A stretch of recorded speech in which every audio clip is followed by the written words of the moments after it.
Anyone who's been following this channel for any stretch of time knows I wasn't exactly jumping for joy when Aaron Rodgers' name started getting floated around. In connection with this team, I had serious doubts, not just gut feelings, but real, tangible reasons, and I talked about them over and over throughout the offseason.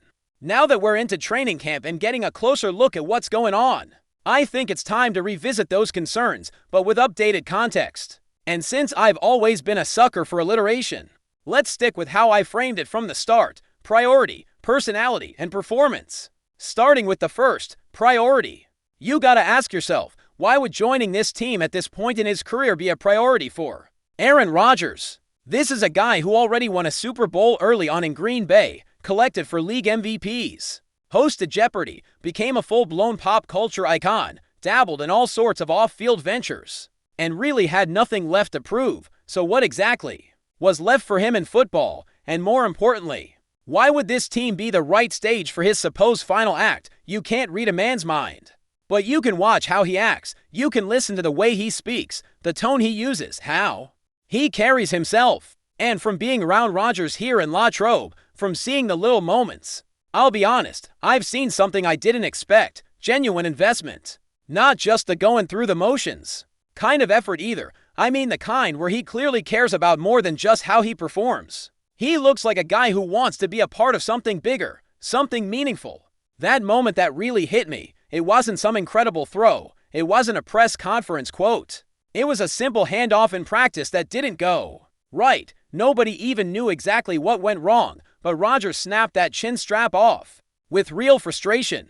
Not the performative type. Real, like he was mad at himself, or the timing, or maybe the communication. Whatever it was, it mattered to him. It got to him. And in that moment, I saw it. He cares. He's not here to fade into retirement. He's here to compete. And that emotion has shown up in other ways too.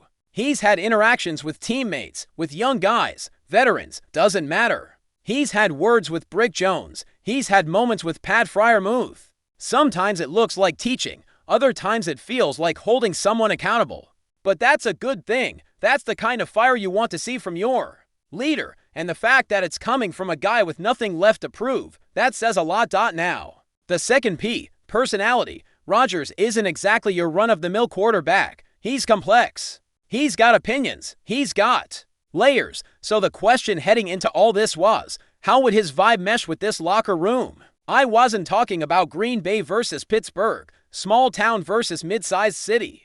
I was talking about Rodgers, the celebrity, the icon, the guy who's been treated like football royalty for over a decade. Was he going to walk into this building expecting special treatment? Was he going to act like he was above the grind, above the team? The answer, surprisingly, has been no. In fact, it's been the complete opposite.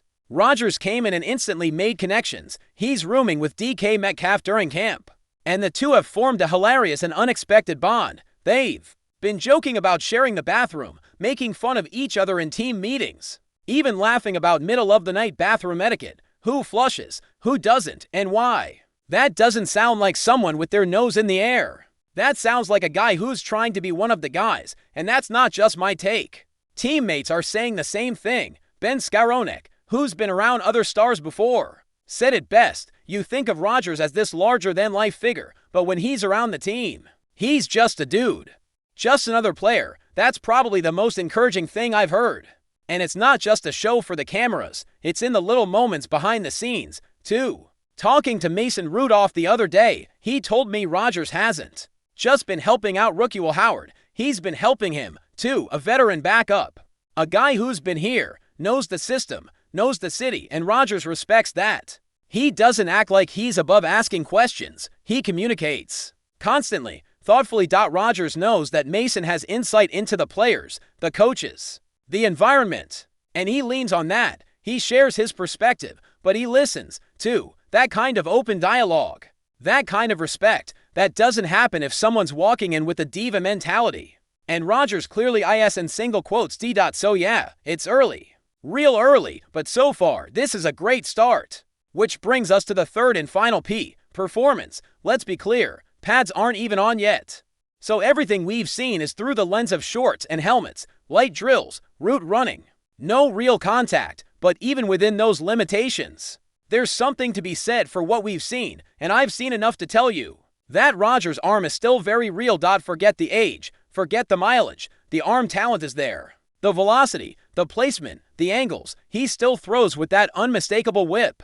That compact motion that lets the ball slice through. There! It's not just about throwing hard, it's about throwing smart, throwing from awkward positions, using different arm slots to get the ball where it needs to go. That stuff, it's all there. Are his legs the same? No, of course not. That's the price of time. He's not going to escape the pocket the way he used to. And nobody should expect that. But when it comes to throwing the football, he can still make every throw you need. And more importantly, he's throwing with intent. He's not just tossing it around. He's holding receivers accountable. You run the wrong route, you miss time. A cut, the ball's going to hit the turf, and it's going to be obvious who messed up. Not the quarterback. And that's exactly the kind of expectation setting this wide receiver group has needed. For the past couple seasons, we've seen too many miscommunications. Too many plays where you couldn't tell if the route was wrong or the throw was off. Now, if Rodgers is putting the ball in the right spot and someone else is out of position, it's clear as day who's at fault. That clarity can raise the standard in a way that coaching alone sometimes can't. All of this is happening fast, just 1 week in.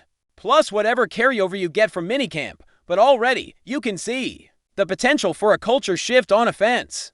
And that doesn't even include what's happening with the tight ends, the running backs, the rest of the offensive arsenal. When we start talking about this tight end room, things get really interesting, and not just in the they've got talent kind of way. I'm talking about real, strategic versatility that could end up being a key part of the offense's identity moving forward.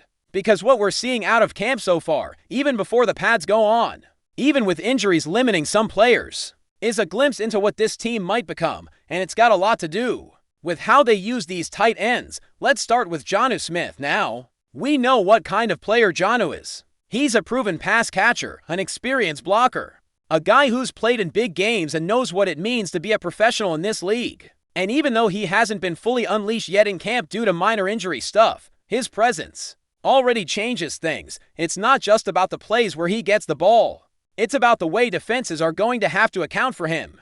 You line him up, even as a decoy, and suddenly you're shifting coverage. You're forcing safeties to pay attention. You're freeing up other players. That's where this gets exciting, because Darnell Washington, the massive, athletic, matchup nightmare, is still being used in every way imaginable, same as we saw back in OTA letters. Same as in minicamp, and now again here in La Trobe. He's lining up all over the place, moving around the formation, getting involved in the red zone, even being targeted down the field, and that hasn't changed at all just because John arrived. That tells me the staff sees them as complementary, not redundant. And then there's Pat Freiermuth, the most proven guy in the room, the one who already has chemistry with the offense and a track record of making clutch catches. If you're getting him, Jonnu, and Darnell all involved in meaningful ways, if this isn't just a case of rotating guys in and out, but actually utilizing the whole room strategically, then you're talking about one of the most dynamic tight end groups in the league. One actually brought this up with Darnell the other day, just casually during a break, and his answer was telling. He wasn't intimidated by Jonnu's arrival. He didn't sound worried about losing touches or getting pushed down the depth chart. What he talked about was learning, about absorbing experience from a guy who's been there before. He said flat out that he's thankful to have Jonnu in the room because it's another set of eyes, another voice, someone who can help fine-tune details on a route or a blocking assignment. That's not the mindset of a guy who's scared for his job. That's the mindset of a guy who wants to grow. But before we dive in, don't forget to subscribe to Steelers Nation Central and hit the like button on this video. Your support helps us keep bringing you the latest updates on the Pittsburgh Steelers. And don't forget to share your thoughts on the news in the comments below. The NFL rumor mill is heating up once again, and this time, all eyes are on Jordan Mailata. The Australian-born offensive tackle, known as a human wall for his sheer size and athleticism, is reportedly drawing serious interest from the Pittsburgh Steelers. Whispers across league insiders and social media suggest that Mailata might be preparing to trade in his Philadelphia green for Steelers black and gold. And if true, this could be one of the most impactful moves of the offseason. Nothing has been confirmed, of course, but speculation has grown stronger in recent days. Some close to the situation claim Mailata has already agreed to terms. Though no official announcement has been made, still, the idea of the 6'8", 365-pound giant anchoring Pittsburgh's offensive line has fans buzzing. His presence would undoubtedly elevate the unit to a new level, giving Kenny Pickett, or whoever ends up under center, much-needed protection and stability in the trenches. Mailata, who famously transitioned from rugby to the NFL without playing a single college snap, has become a beloved figure in Philadelphia, not just for his dominance on the field, but also for his personality off of it. His departure, if it happens, would mark the end of an era for the Eagles' O-line, but potentially the beginning of a new chapter in Pittsburgh. Steelers Nation has long craved a return to the kind of brutal, physical dominance that defined their teams of the past, and Mailata fits that mold perfectly. A move like this could signal Pittsburgh's intention to rebuild the offense from the line out, embracing a smash-mouth style that's been missing in recent years. Could it be true? Is Jordan Mailata the next cornerstone of the Steelers' offensive front? For now, it's just a rumor, but one that refuses to go away. Keep your eyes peeled. Something big might be brewing in the Steel City. That's it for this update. If you enjoyed the video and want to keep receiving exclusive news about the Pittsburgh Steelers, make sure to subscribe to Steelers Nation Central and give this video a like. We always look forward to hearing your comments and opinions. See you in the next video.